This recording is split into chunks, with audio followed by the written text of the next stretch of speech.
దొడ్డుపు నీళ్ళల్లో కలుపుకుని 5 నిమిషాల తర్వాత స్నానం చేస్తే డబ్బు పరమైన సమస్యల నుంచి సులభంగా బయటపడవచ్చు.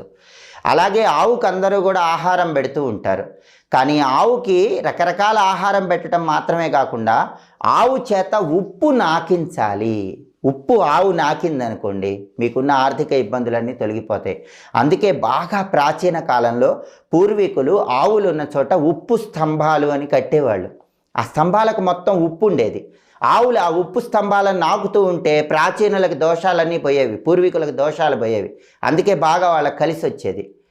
కాబట్టి మనం కూడా ఉప్పు ఆవు చేత నాకిస్తే గనక ఆర్థిక ఇబ్బందుల నుంచి సులభంగా బయటపడవచ్చు. అలాగే విపరీతమైనటువంటి నెగిటివ్ ఎనర్జీ ఉన్నప్పుడు కూడా కలిసి రాదు, డబ్బులు రావు, డబ్బులు వచ్చినా చేతిలో డబ్బులు నిలబడవు. అలాంటప్పుడు ఏం చేయాలంటే సోమవారం ఉదయం 6 నుంచి 7 మధ్యలో చంద్రహోర అంటారు.